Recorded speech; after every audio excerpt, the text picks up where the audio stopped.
Morning students, आज हम कक्षा 5 की हिंदी व्याकरण की पुस्तक रचना प्रसून के चौथे पाठ संज्ञा के बारे में पढ़ेंगे। पाठ शुरू करने से पहले लास्ट वीक जो आपको टेस्ट दिया गया था उसका सॉल्यूशन आपको इस वीडियो में दिया जा रहा है। आप इन आंसर से अपने आंसर्स मैच करेंगे, कितने सही हैं और कितने गलत। आशा करती हूँ आपने यह टेस्ट अपने पेरेंट्स की प्रेजेंस में ही किया होगा। फर्स्ट क्वेश्चन था, सही उत्तर वाले विकल्प पर सही का निशान लगाइए। फर्स्ट, भावों तथा विचारों के आदान प्रदान को क्या कहते हैं? भाषा। भाषा के कौन से दो रूप हैं? मौखिक, लिखित। संविधान में हिंदी को किस रूप में मान्यता दी गई है? राजभाषा। हिंदी को राजभाषा के रूप में मान्यता कब प्रदान की गई? 14 सितंबर सन 1949 को।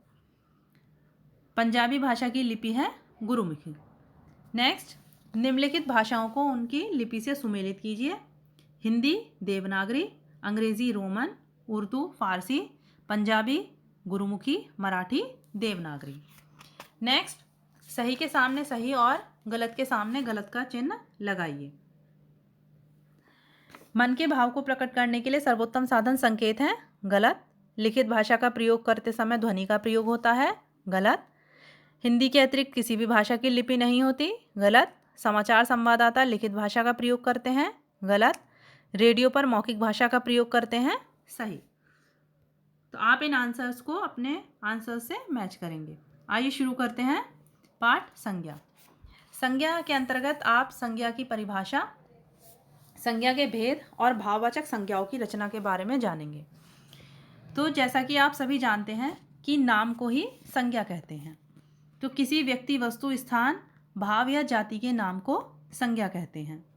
उदाहरण के लिए, जैसा आपकी पुस्तक में दिया गया है, दिल्ली भारत की राजधानी है, रवि में सज्जनता है, सोना बहुत महंगा है, किसान हल चला रहा है। तो इनमें दिल्ली भारत, राजधानी, रवि, सज्जनता, सोना, किसान हल, ये सभी किसी न किसी स्थान, वस्तु, प्राणी या भाव के नाम को बता रहे हैं, इसलिए ये शब्द संज्ञा है। तो किसी भी व्यक्ति, वस्तु, स्थान या भाव के नाम को बताने वाले शब्दों को संज्ञा कहते हैं। नेक्स्ट, संज्ञा के भेद। संज्ञा के 3 प्रमुख भेद हैं: व्यक्तिवाचक संज्ञा, जातिवाचक संज्ञा और भाववाचक संज्ञा। फर्स्ट, व्यक्तिवाचक संज्ञा। व्यक्तिवाचक संज्ञा जो किसी विशेष व्यक्ति, वस्तु या स्थान के नाम को बताते हैं, उन्हें व्यक्तिवाचक संज्ञा कहते हैं। जैसे ताजमहल, यमुना, भारत, तो ये सभी व्यक्तिवाचक संज्ञा हैं, क्योंकि ये किसी स्थान विशेष या व्यक्ति विशेष या वस्तु विशेष के बारे में बता रहे हैं। व्यक्तिवाचक संज्ञा सदैव एक वचन में होती है, क्योंकि ये किसी विशेष व्यक्ति या वस्तु या स्थान का नाम है, तो इसलिए ये बहुवचन में नहीं हो सकती। सेकेंड, जातिवाचक संज्ञा। जातिवाचक संज्ञा जिस शब्द से किसी प्राणी, स्थान या वस्तु की संपूर्ण जाति का बोध होता है, उसे जातिवाचक संज्ञा कहते हैं। जैसे कुर्सी, कक्ष, पर्वत, नदी, दिन, ये सभी जातिवाचक संज्ञा के अंतर्गत आते हैं। जैसे बच्चे पुस्तक पढ़ रहे हैं, तो पुस्तक जातिवाचक संज्ञा होगी। उसी तरह पेड़ पर चिड़िया बैठी है, तो पेड़ जातिवाचक संज्ञा है और चिड़िया भी जातिवाचक संज्ञा के अंतर्गत आएगी। अब इसमें है व्यक्तिवाचक संज्ञा का जातिवाचक संज्ञा के रूप में प्रयोग। तो कभी कभी गुणों के या विशेषताओं को महत्व दिए जाने के कारण व्यक्तिवाचक संज्ञा शब्दों का प्रयोग जातिवाचक संज्ञा के रूप में होता है। जैसे भारत के घर घर में सीता सावित्री ने जन्म लिया, तो यहाँ सीता और सावित्री का प्रयोग जातिवाचक संज्ञा के रूप में हो रहा है, क्योंकि यहाँ पर जन्म लेने वाले जो महिलाएं हैं उन्हें सीता और सावित्री की संज्ञा दी गई है। उसी तरह भारत में आज भी श्रवण कुमारों की कमी नहीं है, तो श्रवण कुमार के रूप में संज्ञा दी गई है भारत में पैदा होने वाले बच्चों की। देश को जयचंदों के कारण हानि उठानी पड़ी, तो यहाँ भी जयचंद का उदाहरण एक संज्ञा के रूप में दिया गया है। तो ये व्यक्तिवाचक संज्ञा का जातिवाचक संज्ञा के रूप में प्रयोग है कि भले ही नाम किसी व्यक्ति विशेष का नाम है लेकिन उसके बाद भी उसे जातिवाचक संज्ञा के रूप में प्रयोग किया गया है। जयचंदों के कारण हानि उठानी पड़ी, यानी कि यहाँ पर जितने भी जो गद्दार हुए उन्हें जयचंद की संज्ञा दी गई, इस तरह से। नेक्स्ट, भाववाचक संज्ञा। तो जिस संज्ञा शब्द से किसी व्यक्ति अथवा वस्तु के गुण, दोष, भाव, आकार आदि का बोध होता है उसे भाववाचक संज्ञा कहते हैं। जैसे कायरता, कुरूपता, वीरता, शांति, बुढ़ापा, ये सभी भाव को प्रकट कर रहे हैं, इसलिए ये भाववाचक संज्ञा के अंतर्गत आते हैं। तो भाववाचक संज्ञाओं की रचना 5 प्रकार से होती है। जातिवाचक संज्ञा से, सर्वनाम से, विशेषण से, क्रिया से और अविकारी शब्दों से। तो जातिवाचक संज्ञा से जैसे दास से दास्ता, पुरुष से पौरुष, युवा से यौवन। नेक्स्ट, सर्वनाम शब्दों से तो अपना, अपनापन, मम, ममता या ममत, अहम, अहंकार, आप, आपा। उसी तरह विशेषण से मीठा, मिठास, लोभी, लोभ, बुरा, बुराई, अच्छा, अच्छाई।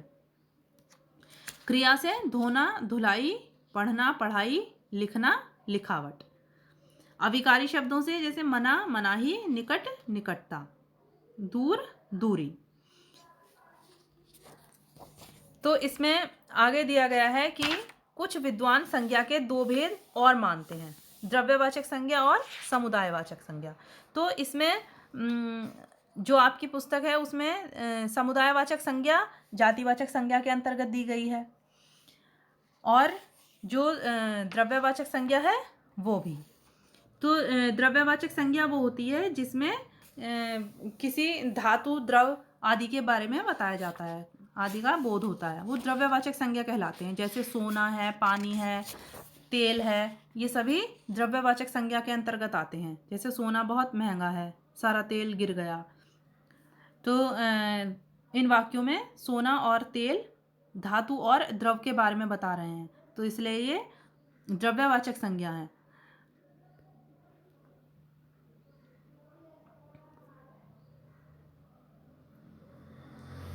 नेक्स्ट, समुदायवाचक संज्ञा। समुदायवाचक संज्ञा जो किसी समूह के बारे में बताए उसे समुदायवाचक संज्ञा कहते हैं। जैसे भीड़, झुंड, गुच्छा, जनता, ये सभी समुदायवाचक संज्ञा होती है। जैसे जनता, किसी एक व्यक्ति को जनता नहीं कहा जाता, या भीड़, किसी एक व्यक्ति के खड़े होने से भीड़ नहीं होती। जब तक लोगों का बहुत सारे लोगों का समूह वहाँ नहीं होगा तब तक वहाँ उसे भीड़ नहीं कहा जाएगा। उसी तरह कक्षा, तो कक्षा तब तक नहीं होगी जब तक उसमें बच्चे नहीं होंगे। अगर उसमें बच्चे नहीं होंगे तो वह कक्ष कहलाएगा। जब सब बच्चे हैं तभी वो कक्षा कहलाएगी। तो जिन संज्ञा शब्दों से किसी प्राणी या वस्तु आदि के समुदाय, समूह का बोध होता है वे समुदायवाचक संज्ञा कहलाते हैं। तो इस पाठ में आपने सीखा किसी प्राणी, वस्तु या स्थान या भाव के नाम को संज्ञा कहते हैं। संज्ञा मुख्य रूप से 3 प्रकार की होती है, व्यक्तिवाचक, जातिवाचक और भाववाचक। जातिवाचक संज्ञा सर्वनाम, विशेषण, क्रिया तथा अव्यय शब्दों से भी भाववाचक संज्ञा बनाई जाती है। अब इस पाठ से संबंधित प्रश्नों के उत्तर आप अपनी पुस्तक में लिखेंगे। पहले मौखिक, व्यक्तिवाचक संज्ञा के 3 उदाहरण बताइए। भारत, गंगा, हिमालय। नेक्स्ट, लता किताब पढ़ रही है, वाक्य में व्यक्तिवाचक व जातिवाचक संज्ञा शब्दों को बताइए। तो इसमें लता व्यक्तिवाचक संज्ञा है और किताब जातिवाचक संज्ञा है। बुरा शब्द से बनने वाली भाववाचक संज्ञा क्या होगी? बुरा शब्द से बनने वाली भाववाचक संज्ञा होगी बुराई। नेक्स्ट, निम्नलिखित प्रश्नों के उत्तर लिखिए। संज्ञा किसे कहते हैं? उदाहरण देकर समझाइए। किसी प्राणी, वस्तु, स्थान अथवा भाव के नाम को संज्ञा कहते हैं। उदाहरण, भारत, राम। नेक्स्ट, संज्ञा के कितने भेद होते हैं? प्रत्येक का नाम लिखिए। संज्ञा के 3 भेद हैं, व्यक्तिवाचक संज्ञा, जातिवाचक संज्ञा और भाववाचक संज्ञा। संज्ञा के प्रत्येक भेद के 2-2 उदाहरण लिखिए। व्यक्तिवाचक संज्ञा गंगा, राम। जातिवाचक संज्ञा फल, लड़का, भाववाचक संज्ञा बुराई, खुशी। नेक्स्ट, किन्हीं 4 सर्वनामों से भाववाचक संज्ञाएं बनाकर लिखिए। अपना, अपनापन, अहम, अहंकार, आप, आपा, पराया, परायापन। नेक्स्ट, दिए गए वाक्यों में रंगीन छपी संज्ञाओं के प्रकार बताइए। तो इसमें जो शब्द रेखांकित हो रखे हैं आपको उन शब्दों की संज्ञा के प्रकार बताने हैं। उस लड़की का नाम रिया है, इसमें लड़की जातिवाचक संज्ञा है। अगर इसमें रिया अंडरलाइन होगा तो रिया व्यक्तिवाचक संज्ञा होगी। उसी तरह गंगा पवित्र नदी है, गंगा व्यक्तिवाचक संज्ञा। ताजमहल का सौंदर्य अद्वितीय है, ताजमहल व्यक्तिवाचक। बच्चों को कक्षा में बैठाओ, कक्षा जातिवाचक। वृक्ष पर चिड़िया बैठी है, चिड़िया जातिवाचक। नेक्स्ट, नीचे कुछ संज्ञा शब्द लिखे हैं, उन्हें उचित भेद के सामने लिखिए। तो व्यक्तिवाचक संज्ञा है यमुना, भारत, हिंदी, गीता। जातिवाचक संज्ञा कुर्सी, अध्यापक, इमारत, बकरी। भाववाचक संज्ञा कायरता, बुढ़ापा, उदासी, खुशी। नेक्स्ट, निम्नलिखित शब्दों से भाववाचक संज्ञाएं बनाइए। बुरा, बुराई, मित्र, मित्रता, मीठा, मिठास, हंसना, हंसी, शीघ्र, शीघ्रता, लोभी, लोभ, कायर, कायरता, ऊंचा, ऊंचाई, अच्छा, अच्छाई, निकट, निकटता। नेक्स्ट, बहुविकल्पीय प्रश्न। सही उत्तर वाले विकल्प पर सही का निशान लगाइए। निम्नलिखित में संज्ञा का भेद नहीं है। जैसा आप जानते हैं कि संज्ञा के 3 भेद हैं, व्यक्तिवाचक, जातिवाचक और भाववाचक। तो इसमें स्वयंवाचक संज्ञा का भेद नहीं है। किसी विशेष व्यक्ति, वस्तु अथवा स्थान के नाम को व्यक्तिवाचक संज्ञा कहते हैं। निम्नलिखित में भाववाचक संज्ञा नहीं है, ताजमहल, क्योंकि ताजमहल व्यक्तिवाचक संज्ञा है। बच्चा जातिवाचक संज्ञा से बनी भाववाचक संज्ञा है, बचपन। नेक्स्ट, रचनात्मक गतिविधियां। इसमें कोष्ठक में दिए गए शब्दों से भाववाचक संज्ञा बनाकर रिक्त स्थानों की पूर्ति कीजिए। तो कुतुब मीनार की ऊंचाई, ऊंचा से ऊंचाई देखकर हम दंग रह गए। हमें अपने स्वस्थ की भाववाचक संज्ञा होगी स्वास्थ्य, की देखभाल करनी चाहिए। उसी तरह मोहन की सज्जनता ने सबको प्रभावित किया। रोहित की लिखावट सुंदर है। सड़क पर सावधानी से वाहन चलाना चाहिए।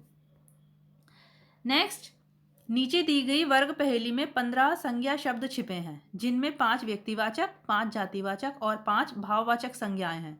शब्दों को ढूंढकर उचित भेद के सामने लिखिए। तो इसमें आपको इस वर्ग पहेली में से आपको सभी संज्ञाओं के 5-5 शब्द छांटने हैं और उन्हें लिखना है। जैसे इसमें दिया गया है गंगा, मिठास,